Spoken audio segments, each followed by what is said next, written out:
Okay, sweet. Okay, we are. I'll notify you at 5 minutes Okay. and then 1 minute. Yeah. Hopefully it'll take the full 15 minutes. Take a look. So yeah, this is our debate here, Christian. I'm just gonna get right into it. So I'll present. Excuse me. I'll present my opening argument, state the view, and the main line of arguments for it. The main debate topic was Plantinga being correct about his two beliefs. One, the world was created by God, and two, Christian story of salvation through Jesus Christ is true.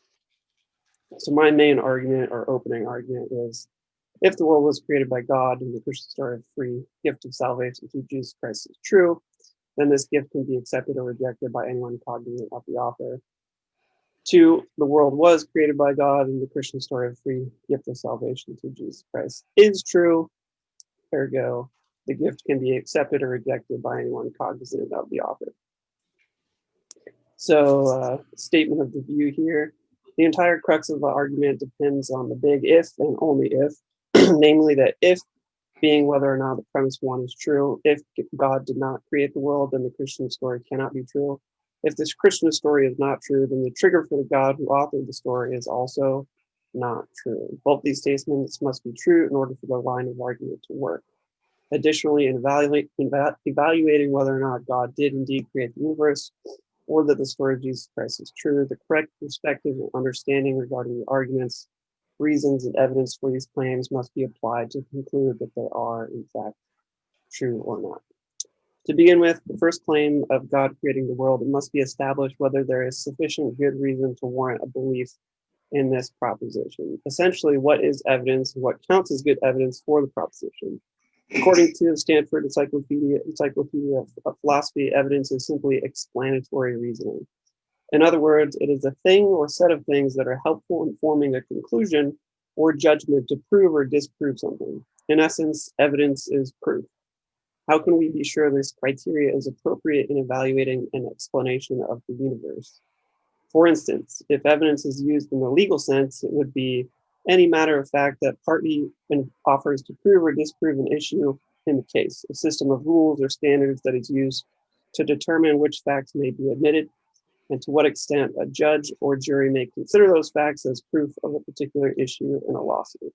This definition is obviously for the legal system, but how can we be sure the explanation for the external world is not legal in nature?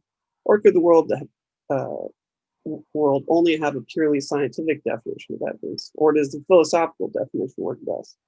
This, alongside a variety of other things we cannot know, gives us reason to first evaluate as many different types of evidence as reasonably possible in order to consider in total what is best. In other words, an investigation, a careful observation or study by close examination and systematic inquiry to discover the truth of a proposition or statement is required. At the end of this process, we will further review whether or not the conclusions made at the end of the investigation sufficiently exclude the possibility of error or mistake. In other words, we should always maintain an opening to revise or revisit our conclusion in light of new and better evidence, reason, or argument. So the best way to start the investigation is to look at the proposition in question one. The God of the Bible created the world. But how do we evaluate this? If we assume it's true before the investigation, this would be biased, motivated reasoning to arrive what was already assumed. The same problem applies in the opposite direction. If we assume it's false, we would be motivated to arrive at this assertion as well. Additionally, the problem remains consistent even if we assign a neutral, neither true nor false assertion before the investigation is complete. There are a variety of other issues regarding the investigative method, but it seems the best method to arrive at an accurate, true conclusion of the world. This claim, though, seems to be outside the existing ability for investigative claims about whether or not the God of the Bible created the world from a location outside of the external natural world presented to us to investigate. In other words, how can we investigate the supernatural? In short, it seems we cannot, maybe can never investigate the supernatural. The only approach that seems unbiased is not necessarily to investigate the claim of the proposition. By definition, cannot be demonstrated without direct access to God who made it.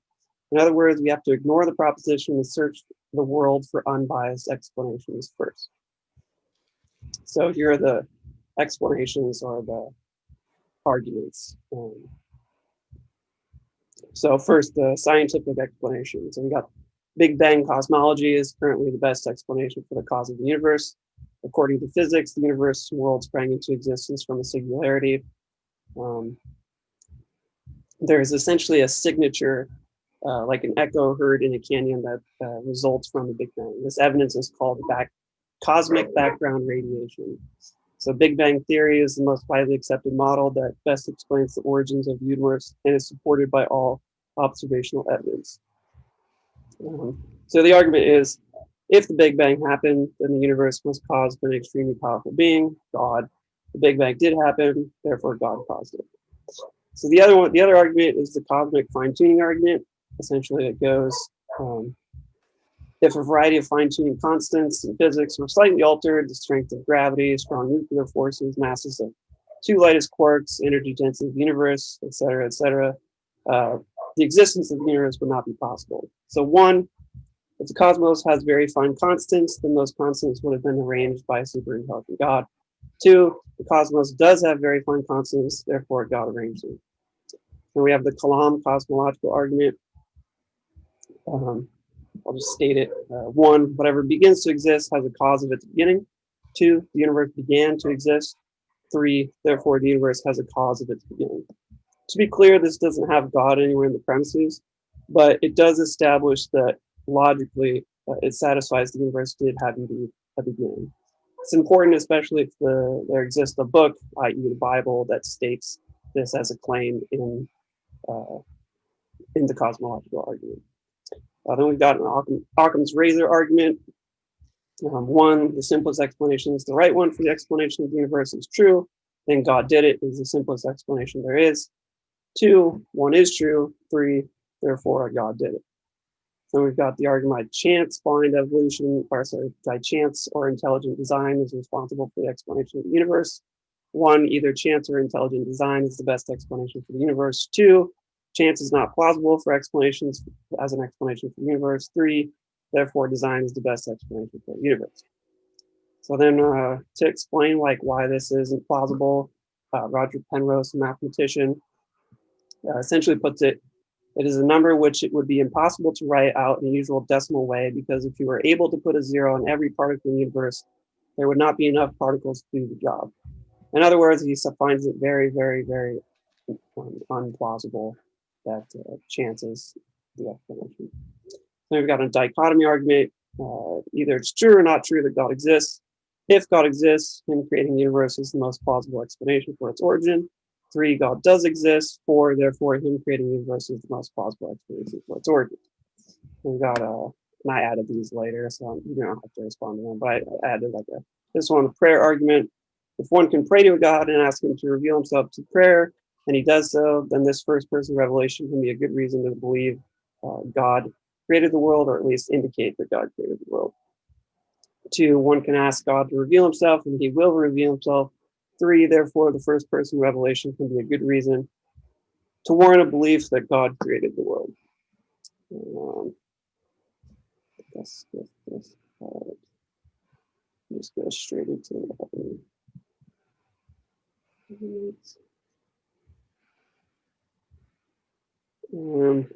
we have Plantinga's modal ontological argument. It's long and I won't state the whole thing, but essentially it says this: if God possibly exists, or if it is logically possible for God exists, then God exists. That's kind of the whole thing. It's got 10 lines, but that's pretty much the summation of it. Then the second claim for Plantinga is the story of Jesus Christ. So the main story of salvation can be found in the Bible here at Romans 3:20-24. It essentially establishes what the story is, why Jesus died, why it's important that he died, and what it is that we've been given in terms of the reason for him being dead. So essentially it says, everyone has sinned and falls short of the glory of God. Thereby, they are being justified as a gift by his grace through the redemption which is in Jesus Christ. So in other words, Jesus dies for the salvation of mankind. And that is a gift. Five 5 minutes. minutes. Okay, cool. Just blasting.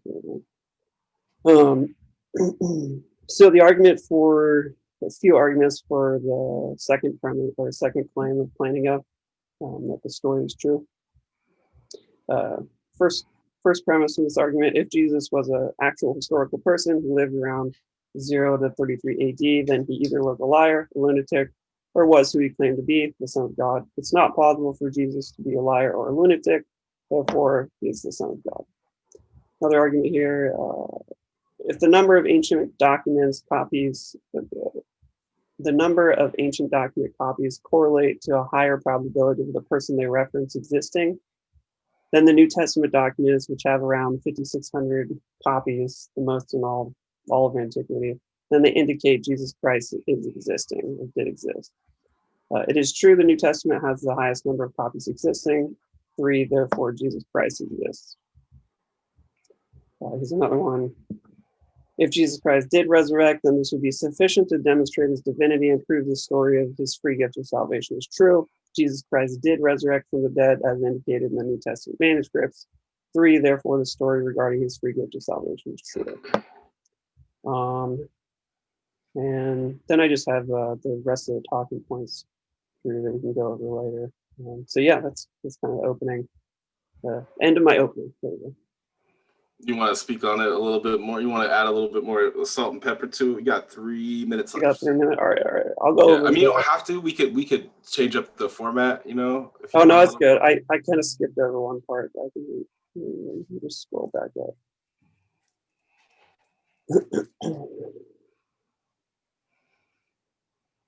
Okay. This is accepting Bible as evidence in favor of the proposition. So for those who already believe in the Bible as the true word of God, it would be reasonable to point to Genesis 1. In the beginning, God created the heavens and earth as evidence for the proposition. If the Bible is the word of God, then what he says about the world would be used as an authorized source of true information to establish the fact that God created the world. If accepted as evidence, this does not fit the criteria of a logical fallacy known as circular reasoning, i.e. using the Bible to prove the claims of the Bible. In other words, one simply has to accept the Bible as evidence to count as such. The main objection to this line of thinking is that there are a variety of different texts that would conceivably claim a similar evidential status as the Bible, namely the Quran, the Book of Mormon, Scientology, Zionetics, Gospel of the Flying Spaghetti Monster, etc. So the objection has 2 parts. 1, any religious text can claim to have sufficient knowledge regarding the cause or reason for the world. 2, a variety of different explanations and models for the cause of the universe are in competition with each other.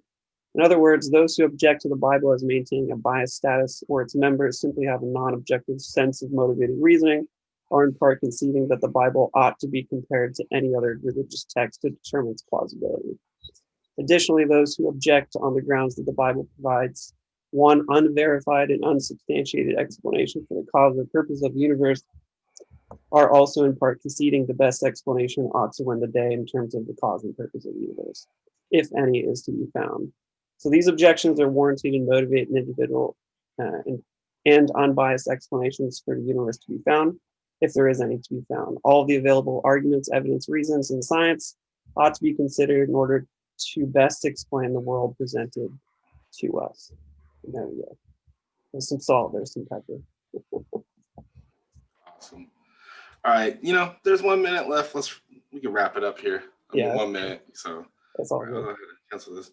All right, cool. Well, I will start my opening arguments right when I get back. I'm gonna go. I'll be right back. All right, man.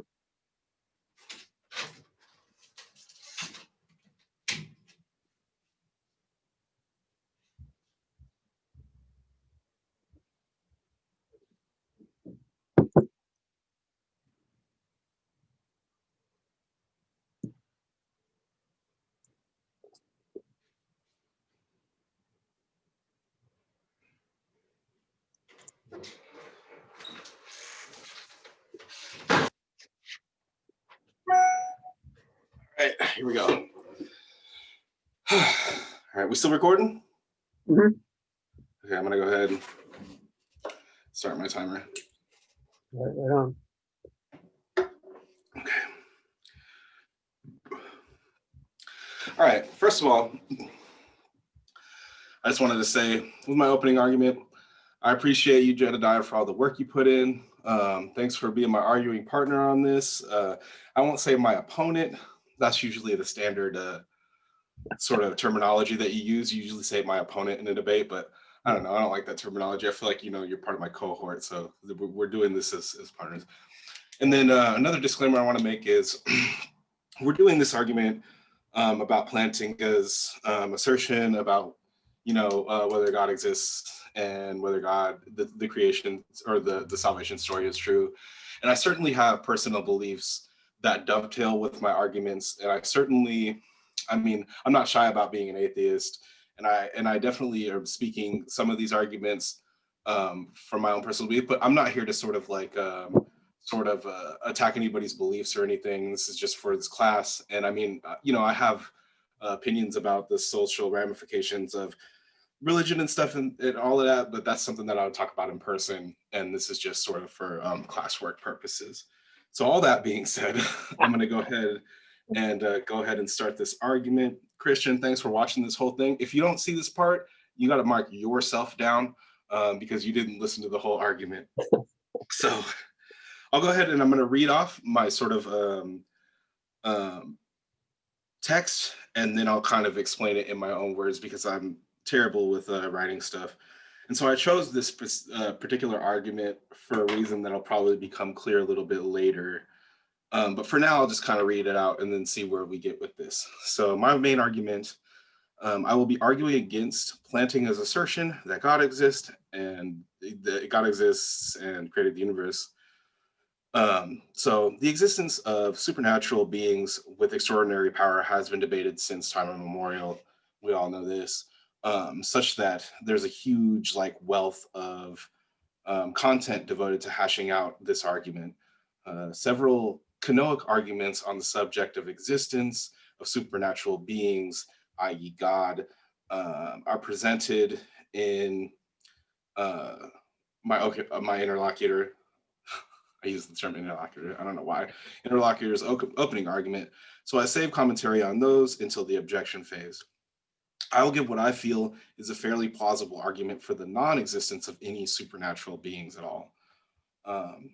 Since the beginning of recorded human history, including oral history, humans have given supernatural explanations to things they don't understand. The practice of needing to explain why a thing works without exactly knowing how it works makes sense evolutionarily. It wouldn't do a group of people any good if every single person in the group was constantly puzzling about the mechanics of how everything works.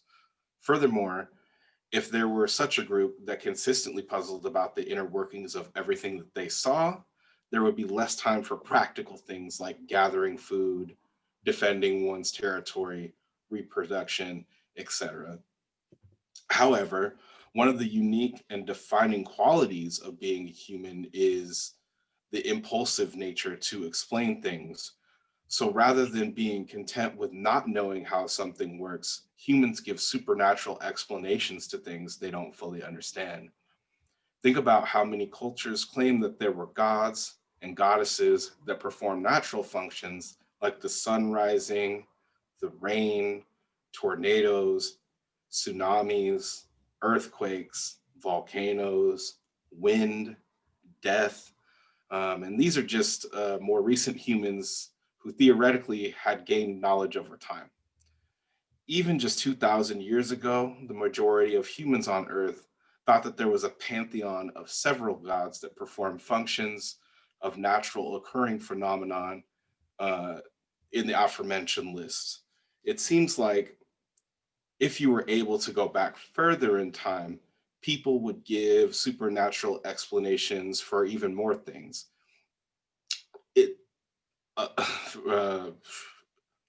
For even more things, it's probably the case that according to most groups of people, there was a god that represented each animal, each plant, each large geographical feature.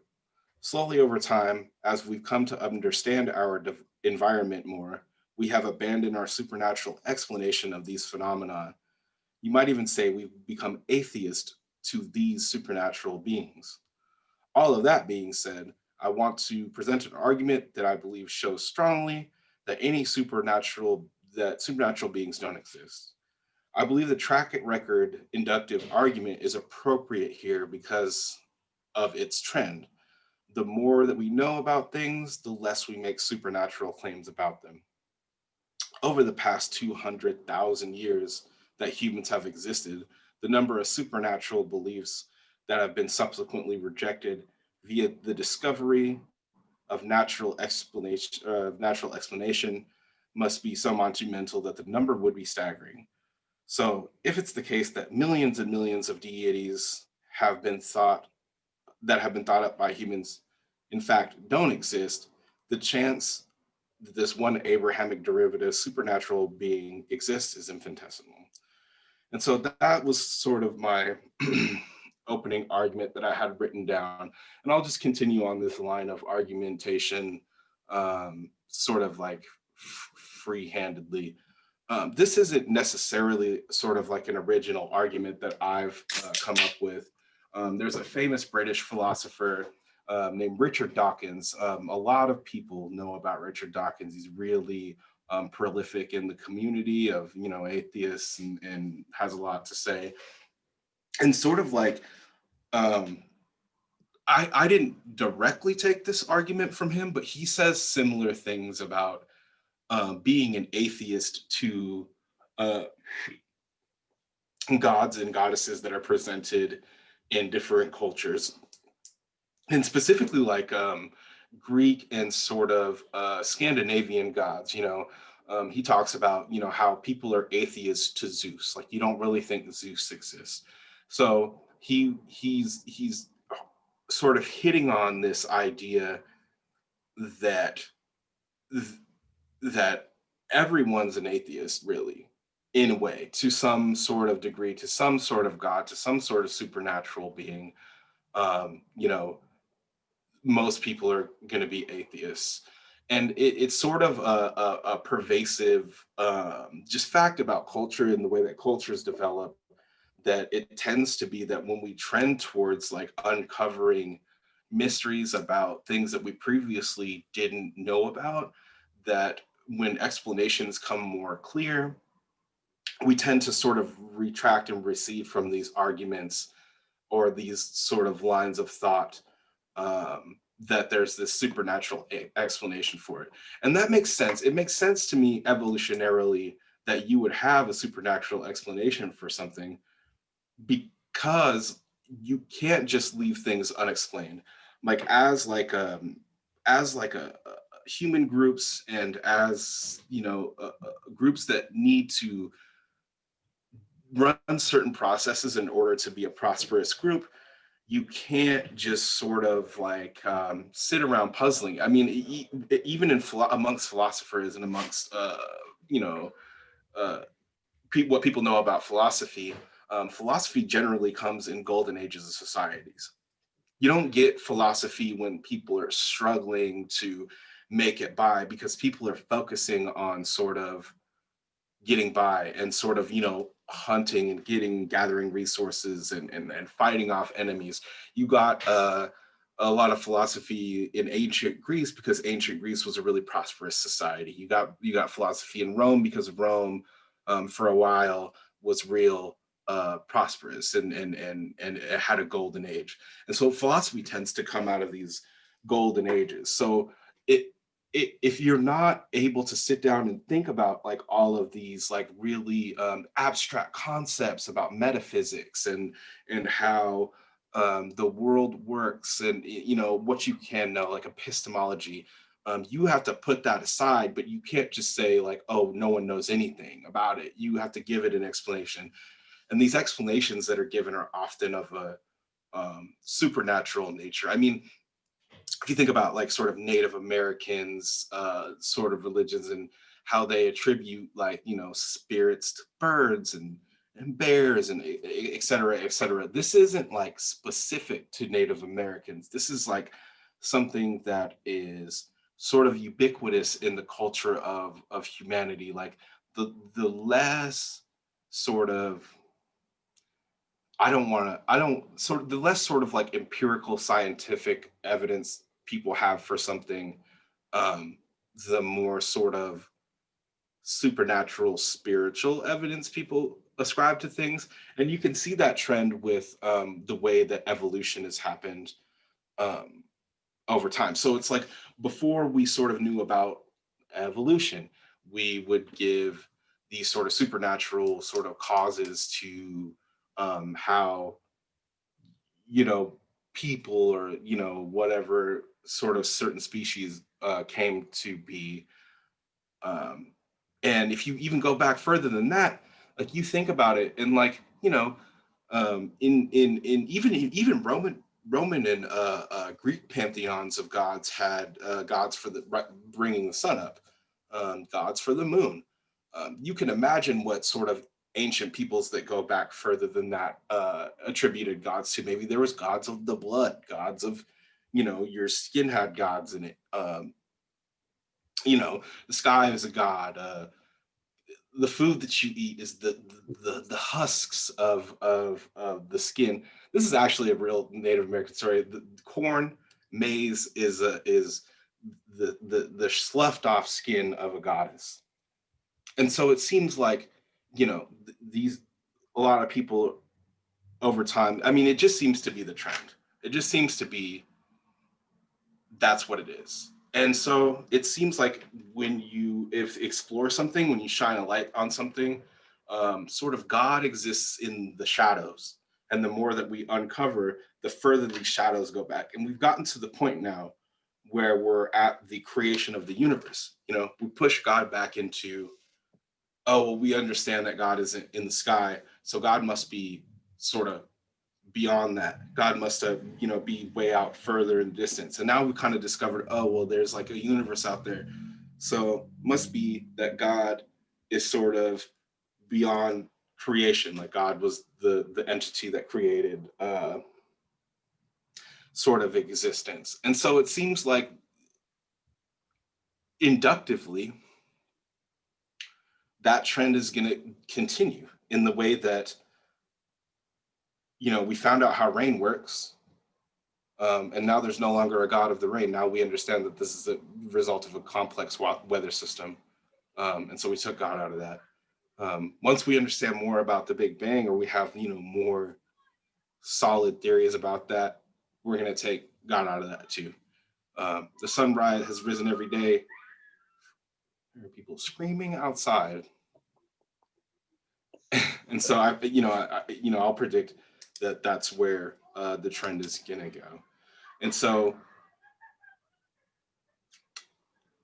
yeah, I'm going to end my argument there. I'm going to end my opening argument there. I have a minute and 45 on the clock. I wanted to give us a little bit more time for sort of rebuttals because, like, I feel like I've really said a lot about my opening argument. I want to give you, and because I have a lot of rebuttal stuff, um, objections and stuff. So I think I probably have more content of objections to standard arguments than I have for this main argument. So I'll go ahead and end my main argument there, and then we'll move on. So yeah, that was what I got. Yeah. What phase are we moving? Is it going to be me responding to you now, or are you responding to me? How are we going to I do think this? I go number two. Object Okay. to your debate partner's point of view. Briefly Yeah. Okay. clarify you. I guess. And then so we've done about 30 minutes ish Oh, okay. uh, Cool. of recording. It's supposed to be an hour. So how long are these objections going to be? How long do you want to leave These for ones, conversation? these Then ones are just 10 minutes, but I 10 mean, minutes. Yeah. you don't have to take the whole 10 minutes. I feel like Yeah. Let's do 7 to 10. I'll set a timer for 10 so we make sure that we don't go over 10. yeah, And I'll start it now. But if if you drop off at 7, or if you feel like you've said all that you need to say, we can go ahead and just kind of end it right there. yeah, So go ahead. yeah. I think most of the objections that we'll bring up will probably just bleed over the conversation anyway. But It's hard. It's hard. I only really made one argument, and I kind of hammered on that. So I mean, I just yeah, there's not a super ton of stuff to object to. yeah. I was hoping that you'd come up with a few. I was trying to give you stuff, but No, no, it's all good. So let's see here. So I think from what I was getting from what you said and wrote is that kind of like this over time supernatural explanations for why the world works or functions the way it does have been negated in favor of naturalistic explanations, I think, or explanations that don't require supernatural uh, beings to be like input it into the hypothesis for the hypothesis to be correct. And then he said, we have become essentially atheistic to supernatural beings. That sounds right. Yep. So I think it's this. Oh yeah, you said if it is the case that all the millions and millions of deities that have been thought up by humans in fact don't exist, the chance that this one Abrahamic derivative supernatural being exists is infinitesimal. Okay, so I think I'm going to try to tackle them in reverse order. So we're going to try to tackle the Abrahamic derivative objection. So I don't think it is logically impossible for all the millions and millions of deities to be excluded or like ejected from the conversation regarding like good reasons to warrant belief in them, while also doing the same thing to the God of the Bible. And that sounds like it sounds wrong to say that because if you just look at the trend, right, like what you're saying, like, well, we got rid of Thor, we got rid of Zeus, like we got rid of Aphrodite, we got rid of all the African gods, like we got rid of all the Japanese gods. Like there's just one more god to get rid of. Like let's just do it. The chances are they're small, like they're tiny. And at first glance, that to me that makes a lot of sense because you're right in saying that we are atheistic to most of all the gods we don't believe in. Like it's true that, like me personally, like I don't believe in the god of Thor, like Zeus. It's true. I don't actually believe that. I feel like just on a personal note, I feel like I'm leaning more toward, in favor of belief in the God of the Bible. But like that's a different conversation. I think the point is like just because you eliminate other gods um, uh, doesn't mean that you have the same grounds to eliminate the God that we're talking about, the God of the Bible. And the reason for that, I think, is that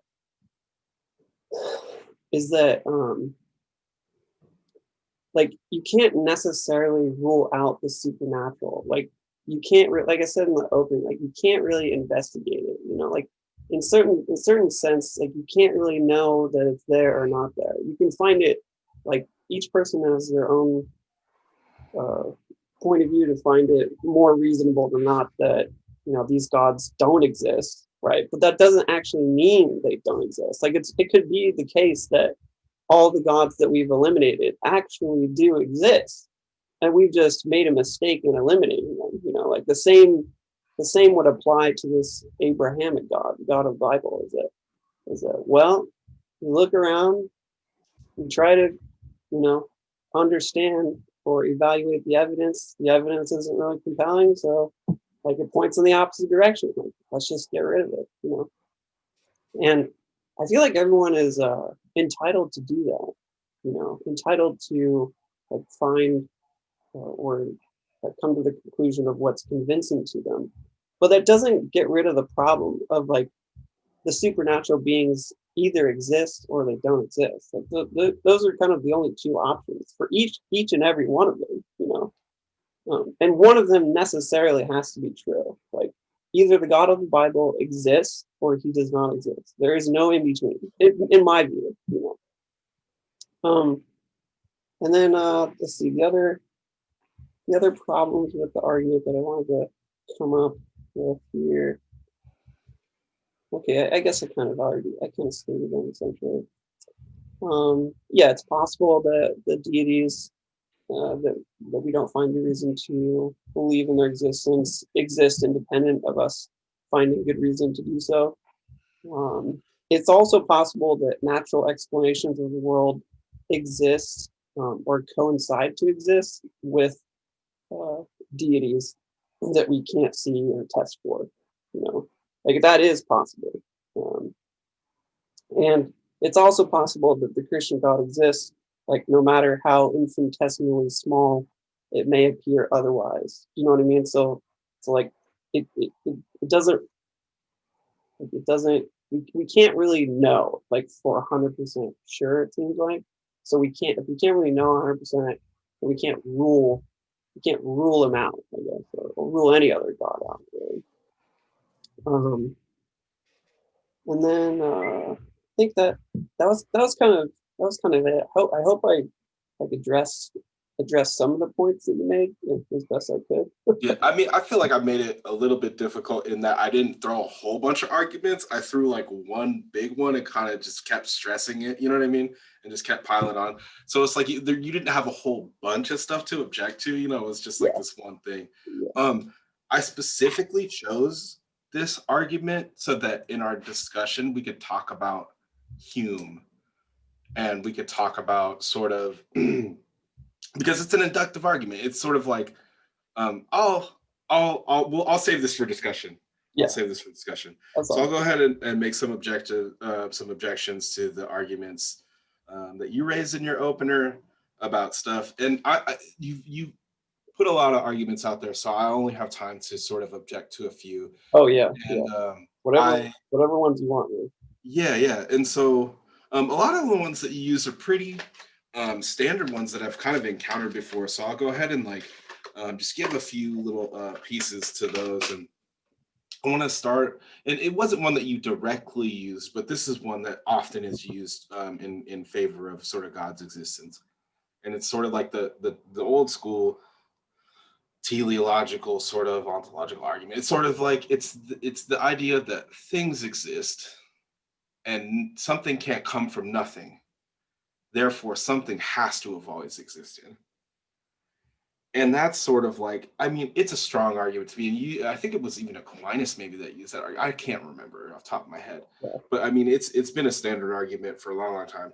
And you know, the objection to that is, I mean, you know, something has to have always existed, but it doesn't necessarily have to be God. But then you had this other argument, and I think it was called the Kalam or whatever, where it was about sort Or of creation. Kalam, the Yeah, Kalam. Kalam, yeah. Yeah. And it was sort of like, you know, the universe had a beginning, and if something has a beginning, it had to be created, and if something had to be created, then there was a creator. And so that seems sort of logical to me in just a plain logic sense. But then again, that creator doesn't necessarily, a creation of something doesn't have to be intelligently designed. You know, it could be created out of, you know, chemical reactions. You know, sugar crystals are created out of, you know, plant matter, and that doesn't mean that there is sort of you know, some intelligent thing there designing these like crystalline structures or anything. But what's interesting though is like it kind of was combined with this Occam's razor argument about like using the simplest explanation for something. And I think that this is a weird, I think, because a lot of people use the simplest explanation, sort of, we talk about this a lot. And I think that there's sort of an equivocation going on when we say something is simple. So I think that there's like two different ways that something can be simple, right? And one of these ways is when we talk about in medicine or in criminal investigation. In a criminal investigation, um, when a woman is murdered, the simplest explanation is the boyfriend or the husband did it. But the reason why that's the simplest explanation is because there's been hundreds of thousands of cases of this happening. And percentage wise, there's empirically the highest percentage chance of this person being murdered. It's most often the male partner. So when we say simple in that sense, we mean it's the simplest because it's the statistically the most likely based on our observations and empirical evidence. Same thing with medicine. When you I don't remember exactly what it's called, but there's a phrase in medicine, and it goes, or it's not even in medicine, it's just in general. When you put your ear to the ground and you hear hoofbeats, you think horses, not zebras. And that's because statistically, it's much more likely that it's going to be horses, not zebras. It would be really weird for it to be zebras. But this is a statistical, simple way that you say simple. Another way that I think people use the term simple is easiest to understand. So easiest to understand doesn't mean that statistically most likely. It just means something that you're able to grasp. So you might say about rain that the simplest explanation to ancient man is that God or some big giant creature is crying. And the reason why that's simple is because you notice that you're a person, and when you cry, there's water that comes out of your eyes. And so you think, there's water that comes in droplets. I understand that. And then there's water that's falling from the sky. It must be that there's some big thing, giant thing that's crying. And that's also simple, but I think that those two things are simple in different ways. So saying something is simple in the way that it's statistically most likely is different than saying something is simple in the way that it makes most sense to you. And I think that Occam's razor works in the way that you could, when you're finding a solution for something, saying that something is the statistic, you should adopt the opinion that is the most statistically most likely is fine. But I think that saying you should adopt the opinion that makes most sense to you isn't good, because obviously the rain isn't a product of some big dude crying. You know what I mean? So with the creation of the universe, we only have one case, and we don't know the answer to that case.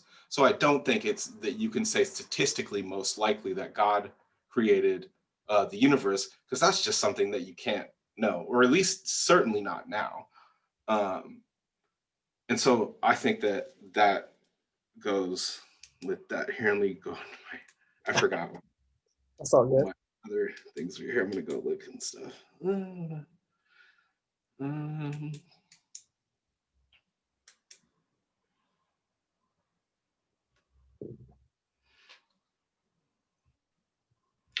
And then so that I'm going to go ahead and respond to the fine tuning argument, which is another pretty standard argument used to sort of, um, like a positive argument for a supernatural being or deity. And it sort of goes like the Goldilocks conditions for human life, or for the existence of life, are so minuscule that it's insane, or it's just like it's not plausible to think that they just occurred naturally. Um, because if any one thing was off, even slightly, life wouldn't exist. And that's a fine argument, but I think it's mistaken in the way in the way we think about the way that things come about. That you in this argument, you're assuming that there is only one chance for things to have happened. Like if creation happened and we are in space-time right now, and like space-time exists and that's what the universe is, there has to be something that existed outside of space-time. So if that thing exists outside of space-time, it wouldn't be relegated to sort of this timeline of happening where it was like only one shot for this thing to exist. And if the teleological argument makes sense, which it kind of does to me, where it's, if something exists now, something can't come from nothing, therefore something has to have always existed. If something's always existed, that means it's existed infinitely, um, independent of time. And so if it's the case that something is infinite, that means there's an infinite number of chances for something to happen. And it doesn't matter how small a number is. If you try to shoot for something an infinite amount of times, it's going to happen necessarily. It's not like it might happen. It absolutely will happen without any question. So the idea that there's this small minuscule chance that could have provided the conditions for life seems to be mistaken in the idea that there is only sort of like one shot, and like that there was this one occurrence that happened, and it could have or could have not spawned life, and I just don't know if that's the correct way to observe reality. Again, I don't. I'm gonna say I don't know. I genuinely don't know. So it could be that that's how it actually works, and there was only one shot. I doubt it, but I mean, I don't know, and I don't think that Plantinga or anybody else does as either. So I think to assert that the chances that humans exist are small is a weird assertion because I don't think that we quite know how reality works and how it's mapped out in that way. Um, yeah, and so I've responded for 10 minutes. Yes. So Yes. those, so I think that sort of like the prayer argument and the argument of evidence for the Bible are interesting, especially like in an epistemological sort of way. So I mean, we can go into our conversation if you want to kind of talk about like Yeah. whatever. I think we have like maybe 10 minutes left of just like conversation. We can kind of talk back and forth Yeah. if you want to go over stuff. If it needs to go longer, that's fine. I don't know. Yeah, totally. Yeah. I mean, I just want to make sure that we get at least, the full hour. So I'm trying to be Yeah. Yeah. sort of more concerned about it. Yeah. Yeah. So let me just address real quick. I think maybe you misread or misspoke, perhaps. I don't know. But all the Kalam cosmological argument does, all it does is just establish that like the universe had a beginning. It doesn't really establish that God's involved, doesn't establish a creation. Like it doesn't really do any of that. All it does is like say, look, like if everything that begins to exist has a cause of its beginning, then the universe has a cause of its beginning. Right. That's pretty much it. Um, Totally. and then yeah, I see your point on the Occam's razor in regards to like mistaken simple explanations like the tear, for the crying or a couple other ones you listed. I guess like it was aimed mainly at like the universe itself, just because like out of all the explanations that there are, not only is it like kind of the smallest in sentence, it's also one that would provide like additional explanations down the road. Like if it is the case that a god did it, right, that a god made the universe, like created it, then you could then further investigate like how this god did it, like what its purpose was in doing it, what's intent. But Right. that's a leap, right? Like most people would. See, because for me, I think it's the opposite, right? Because I think that if what you're trying to, if what you go for, and the creation of the universe is there's just a bunch of matter, somehow or whatever, and it kind of came together and then blew up.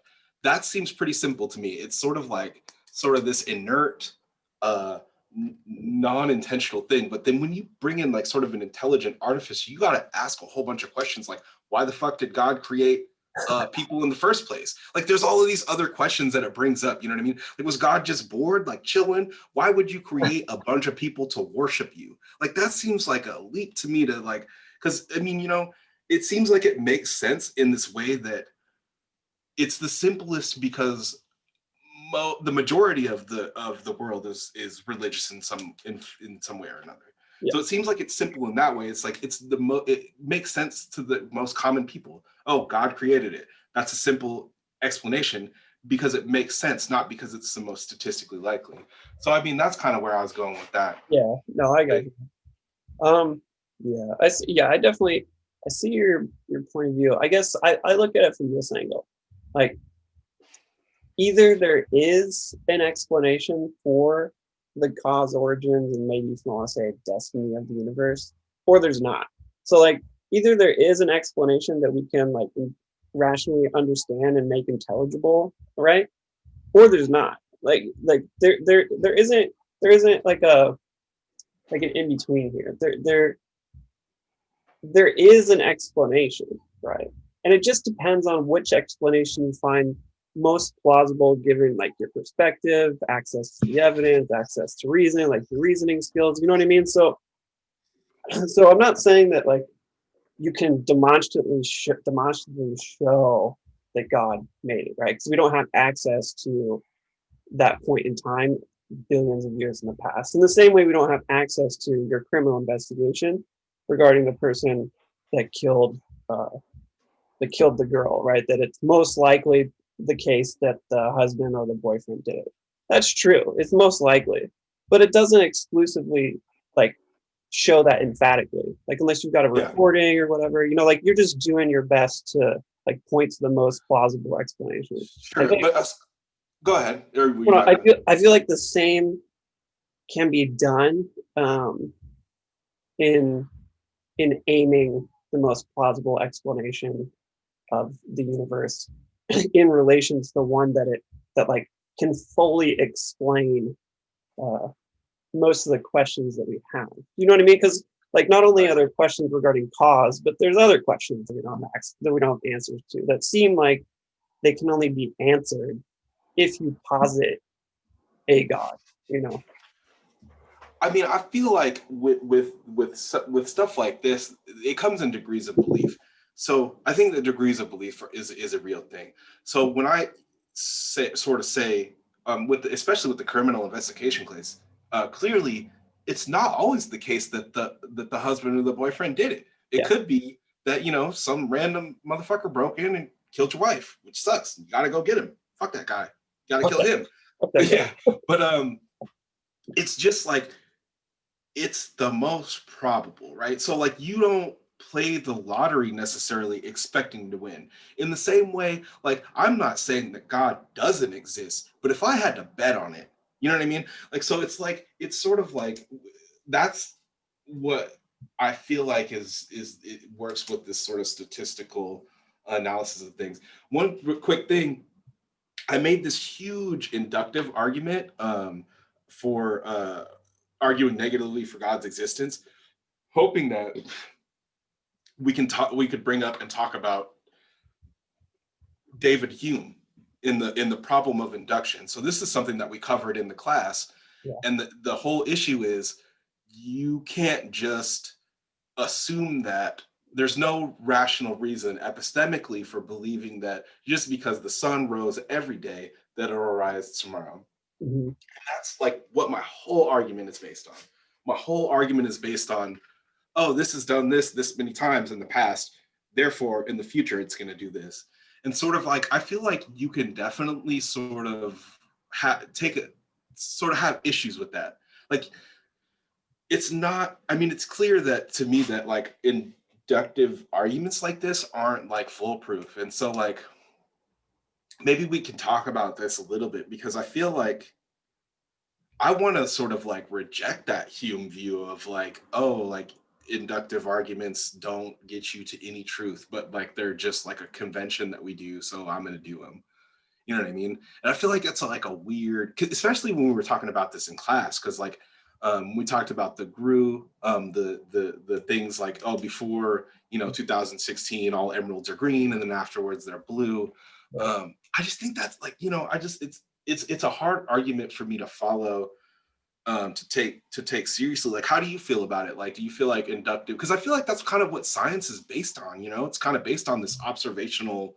Oh, this happened this many times this way, so we're going to say in the future that it's going to Yeah. happen like. Yeah.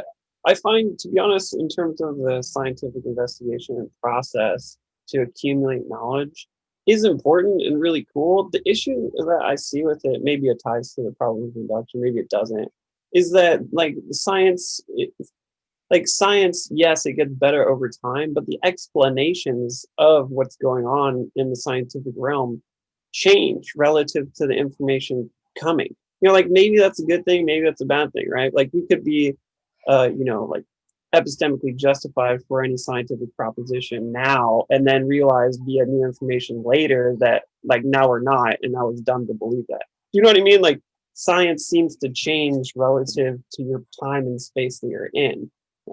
So I guess that I don't know if that ties to the problem of induction. Yeah, I think it totally does. Yeah, totally. I mean, that's a fair point. You know what I mean? I think though that there's like a trend of that it's kind of getting more reliable. Maybe I just can't see the forest for the trees because like, I'm a person that exists now and I'm like, obviously our science now is great. You know what I mean? And like it's just not, maybe I just can't see it because I'm in it, That's totally a possibility.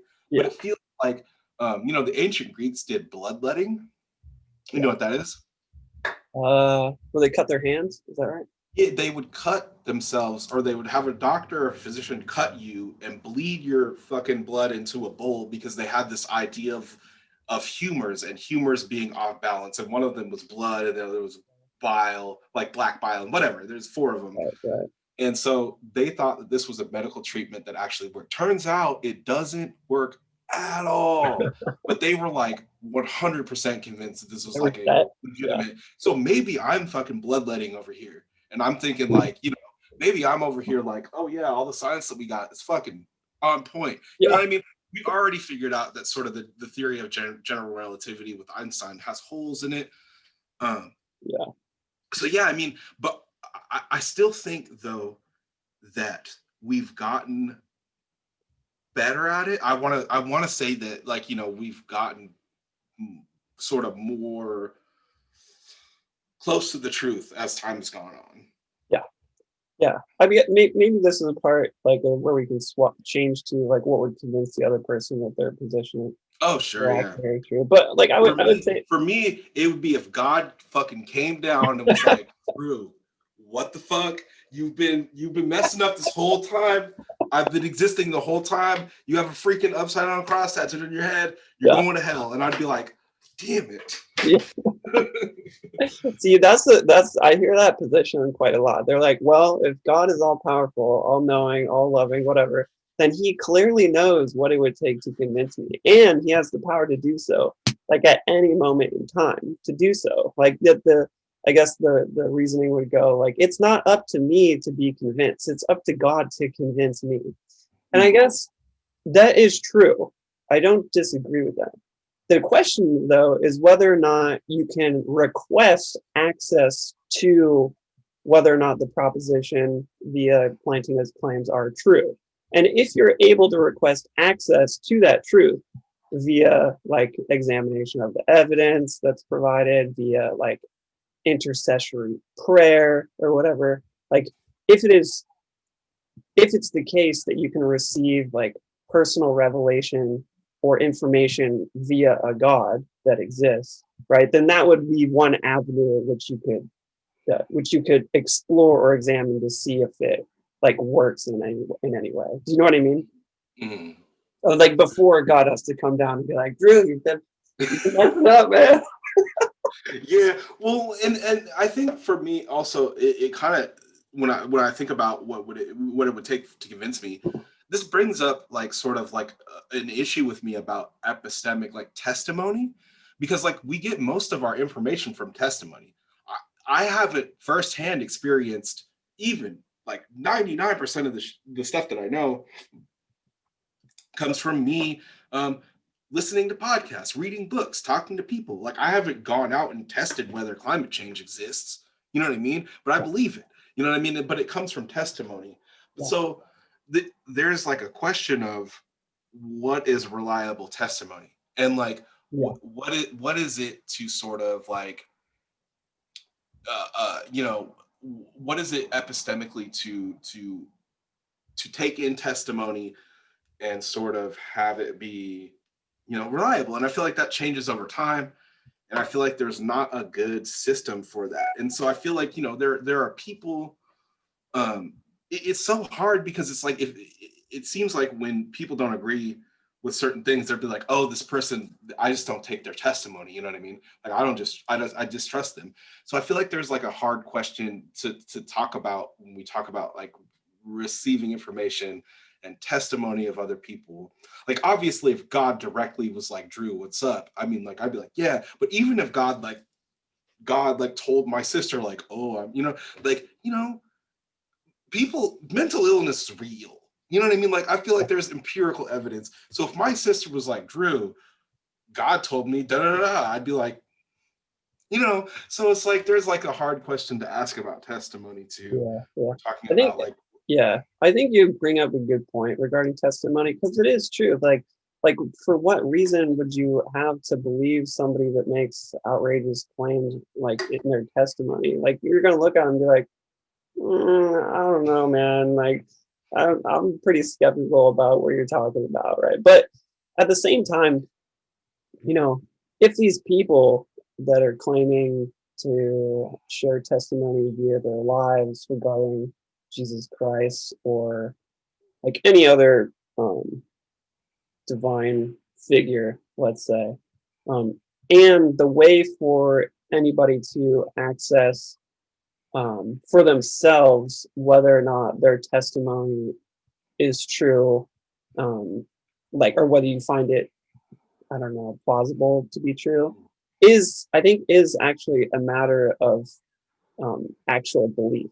Like uh, once you either choose to believe, find convincing to believe, or like believe by necessity, like you cannot believe any otherwise. Like I find it really hard for me to disbelieve that I'm talking to you right now. Like it's like that's hard to do, but like once you actually believe uh Plantinga's two claims, right, then it seems like the testimony that other people are talking It's about, gonna kind of go along with it.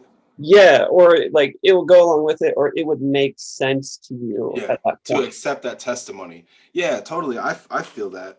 And yeah, I feel like maybe there's like a a question in here about what amount of personal evidence would you need to believe someone else's testimony, Yeah. and when is that sort of when is your epistemic virtue of open-mindedness appropriate to when is it appropriate to exercise that to somebody's testimony? How much personal evidence do you need to believe someone else's testimony? Yeah. Or how much personal evidence do you need in order for you to believe anything that you believe as well? Like, Sure. irregardless of their testimony, like for me, like the evidence that I need to believe that I'm drinking some water right now, is just like me holding up a cup and drinking water.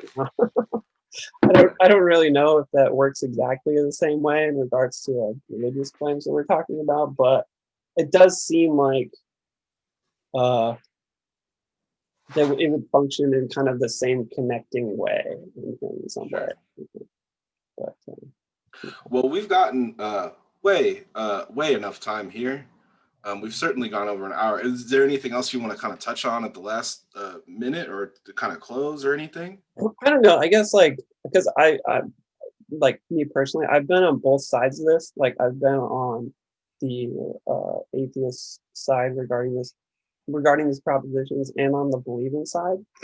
Mhm. And like I'm not trying to recruit you or anything, but I would ask you like if it was true, like if Plantinga is claiming things that are in fact true, like would you want additional information or evidence, divine revelation to see for yourself? It's it's funny because I'm like a hard atheist. Like I don't believe in any supernatural things, magic, spirits, none of that shit. Oh really?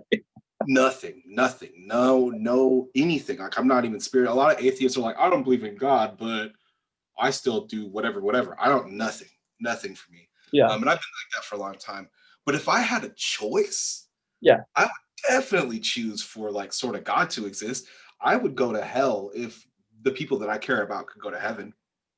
You know what I mean? Like if it were the case that like, there was some sort of choice, like I would even choose to believe in God even if God didn't exist rather than be an atheist because it is a struggle. Like not believing in some sort of like afterlife or some sort of like salvation, that's hard. It's really anxiety inducing. Like Yeah. I don't recommend it. Like Yeah. if you could have a faith, stick to it. And like don't fucking let anybody tell you any otherwise. Cause like it is not fucking great to sort of be like left out in the woods. But I definitely do not at all believe in anything sort of supernatural. And like what it would take to convince me is like having my own personal experience with something supernatural, and I've yet to have that. Mm. And I'm hoping that I will, regardless of whether anything supernatural exists or not. Yeah. Yeah. Yeah. So your position is like, if I hear you correctly, is like, I'll just wait for God to come gather. Yeah, I mean, shit, we'll find out. I'm gonna die. It's one day.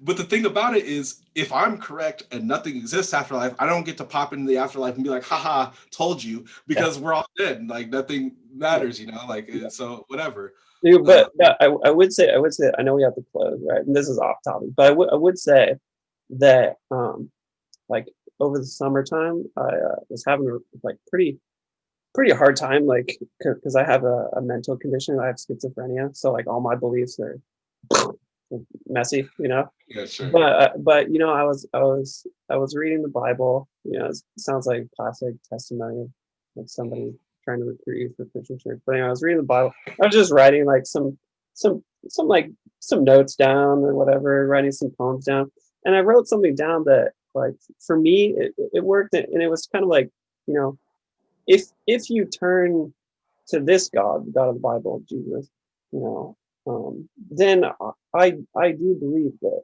He will turn to you. You know what I mean? Like if you pray to Him, He will like show up for you. You know? I mean, I was raised Christian. I was raised Catholic even. I've been in church and all that shit. Yeah, I mean, like I was pretty my mom's Christian. Some of my best friends are Catholic. yeah, Um yeah, I've really been inundated with this. And I still, I try to have respect where I can, but it yeah, feels like, I've really gone through a lot of this stuff. And it's not like this is like, I've explored and explored and explored. So, yeah. That I have my knowledge. own thing. Yeah, for sure. So definitely. In a close, so if I'm going to close, I want to say, man, I appreciate you for all the work that you put in, man. You put in a lot of work on the Google Doc, and thanks for showing up and being real responsive about the arguments and stuff. Thanks for that, Yeah, thank you. Christian. If you're still watching this, you get an A. I'm going to go ahead and give you. I'm gonna go ahead and give you. So yeah, I'm down to debate anytime, man. Hit me up, and we'll go ahead and turn this in and get a A+. All right. I'm hoping that when I click end to this thing that it will like save the recording. I'm pretty sure that's what will happen, but so I don't see any other way to do it. So, I hope so too, because we just spent a full. what So, it says it's recording, so it'll work out. It'll work out. yeah, totally, man. I'll turn All right. it in today. Yeah, man. I appreciate you. Thanks for partnering up with me and doing this debate and stuff and cool stuff. Sure, dude. Thanks, man. Good luck on the rest of your finals too. Yeah, you too, dude. All right, man. Godspeed. Yeah. Have a good one. You too.